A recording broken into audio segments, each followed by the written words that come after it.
Welcome to WPPM Podcast, Wind Power Project Management Master's Program at Campus Scotland, Uppsala University.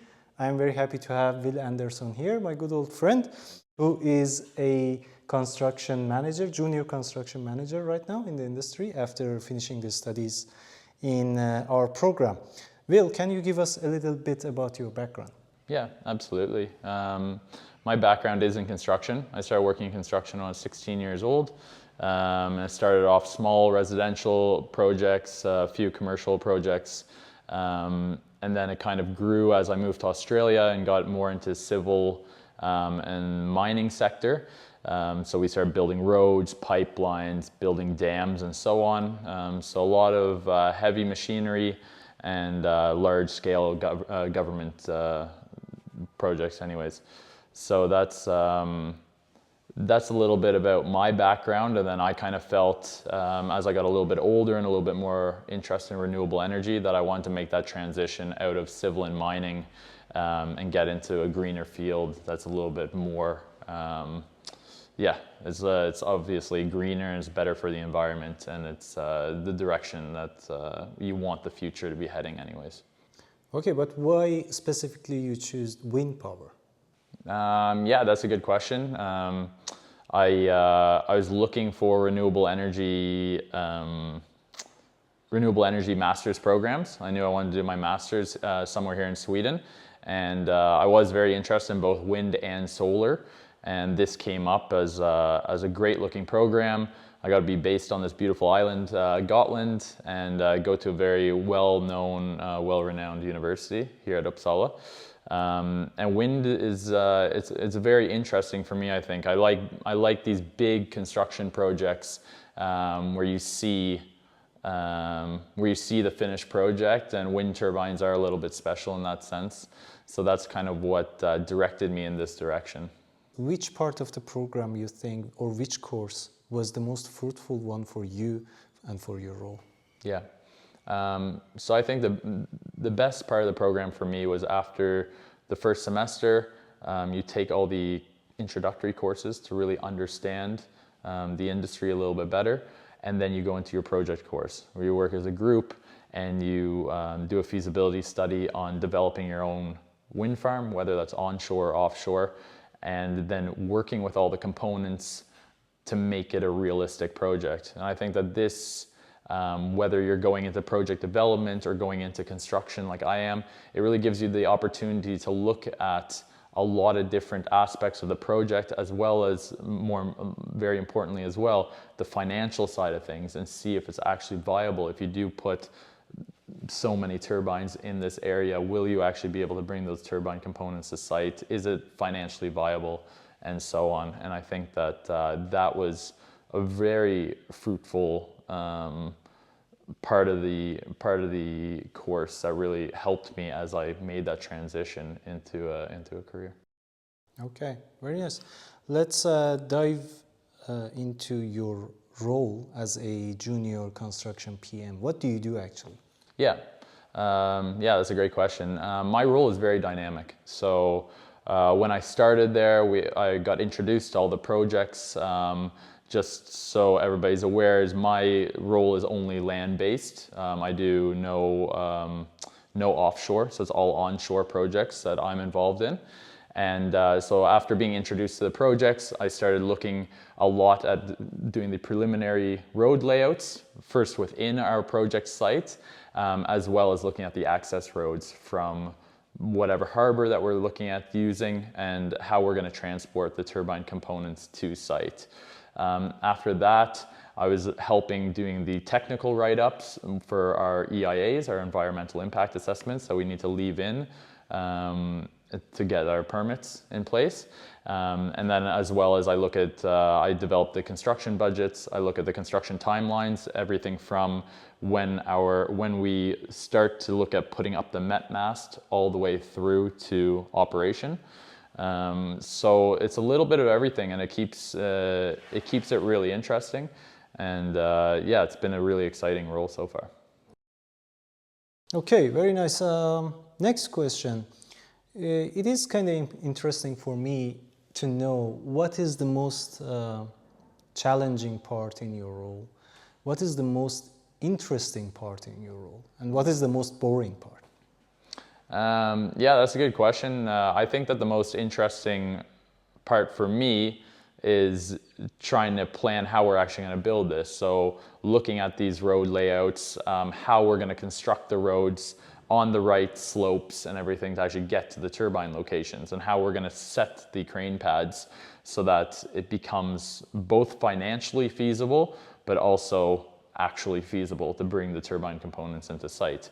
I like the financial aspect of it, so I really like putting together the construction budgets as well as the timelines, and seeing that this is actually financially viable and not just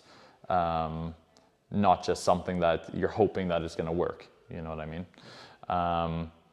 And then for me, probably the most challenging part would be kind of looking at these access roads. It is quite challenging to try to develop a route from a harbor to a site when you're not 100% sure. When you're looking at the desktop study and you see power lines somewhere, you're not exactly sure if you'll be able to get under them, or you have a swing in the road and you're not exactly sure how much extra money you're going to have to put into constructing that or building it out in a way that you can transport a 85-90 meter blade through there, or make it strong enough that you can transport a 60-80 ton tower segment, for example. Yeah. Okay. Now I want to ask what kind of skill sets you have to be able to find a job in construction management. Yeah, that's a great question. I think that depending on the company, they're always going to be looking for a certain set of skills, but then it will change a little bit depending on exactly what role they want to fill. Because being a construction manager, especially depending on the company, they could be looking for one thing or looking for another, maybe more focus on logistics, more focus on the engineering side of actually how they're going to put the road together and so on. So I think that the most important skill set to have, whether you're a construction manager or a project manager, is that you need to be organized. You need to really have your tasks organized in a good way that you're not going to miss out on timelines. You're not going to, you need to have a good financial sense, that you're not going to put together a budget that is unrealistic or that you'll never be able to meet. And you just have to be very interested in the project itself, so that you're interested in every stage, because these projects, especially for building wind farms, they're very complex. They take a lot of time. A lot of things change between the grid operators, the turbine suppliers, the civil companies that you hire. All of them are going to have a different idea on how things are done, and a lot of these timelines initially they put together, or preliminary road layouts or so on, they're going to change as the project develops. So you have to just really be on top of things and be willing to work with everyone around you and create good interpersonal relationships so you can work well together. Yeah. Okay. Next question is, okay, what is after junior construction PM? What is the next role? What is the next step? Yeah, that's another great question, Alborz. It really depends on the company. I'm working for Zephyr. Right now, I'm the only one in the company that's really focused on the construction and logistics aspect of things.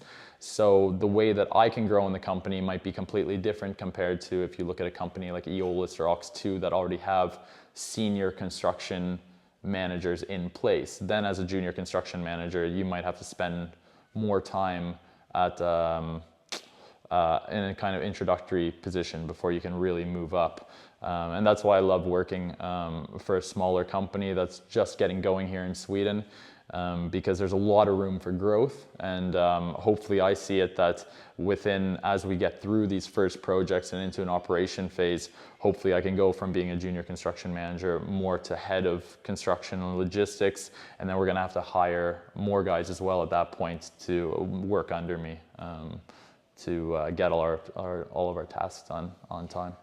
Okay, last question about what are you doing as a construction project manager? Last week I saw you on a helicopter. What was going on? Yeah, so we were the first project that we've obtained a permit for now. We're putting up the Met mast that we're planning on having, measuring the wind anywhere from 12 to 24 months. So there we were building, we were putting the mast segments, installing with the helicopter. So those mast segments right now are getting built on the ground at about 10 meters length, and then they're being stacked on top of each other while we have the company that actually does the mast direction, have their guys climbing on the sides of the mast and connecting everything kind of as we go. Okay, very interesting. I would say it is one of the most diverse roles that you can have after finishing this program to work as a construction PM. Do you spend how much time do you spend out of office in the field? Yeah, so that varies a lot, but right now it's been a lot office-based, just because we don't have, we're still in the development phase for the majority of our projects. So there's a lot of time spent in office looking at the preliminary layouts, the construction budgets, like I was mentioning before. But then there's also a lot of time where I go out and you have to go out to site and look in the forest and see what's actually possible. You can always do the desktop study and find these ways that you think looks good according to slope and how everything looks on a desktop, but then you actually have to go out on site and see that it's realistic as well. But right now, I wouldn't say that I'm spending a lot of time outside the office, but hopefully as we get more into especially construction phase for our first project here, that there will be more time on site and making sure that everything's running according to plan. Okay.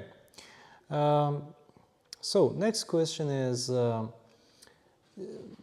along the way, when you're working as a construction PM, there should be some points that you say, okay, this area of my job needs more academic research. I'm talking about possible thesis topics. Yeah, that's a great question. The main area that I see as an issue right now is the access roads from harbor to site, especially with the tower diameters for the bottom segments now being so large. They're having a tough time being transported all the way to site without a lot of issues getting under bridges or under railway lines as well. That's a large issue that we're running into a lot here in Sweden. So that's one area that you want to look at. A great thesis topic would be looking at kind of how can you make these access roads, how can you make it easier for you to transport components from harbor to site, whether that's modularizing the tower segments or even the blades to get to site and so on. I think that's a real large issue that we're going to have, and it's something that keeps growing as the turbines grow in size as well. Okay, very nice. And my last question, do you have any word with prospective students or people who are admitted to our program? Yeah, I think it's a great program to come here to Uppsala University and really get a great experience. The teachers and professors here are absolutely fantastic. They give you a lot of the one-on-one time, and if you have any questions or concerns as you develop throughout the program, and they're really good at giving you opportunities after to join, to obtain a good career as well. Yeah. So I really enjoyed my time here, and I think that's definitely worth it. As I said, I was able to start work only 1 week after I finished my thesis presentation, so it's definitely worth coming here, and yeah. Okay, thank you so much for your time and for being here. Thanks, Alborz.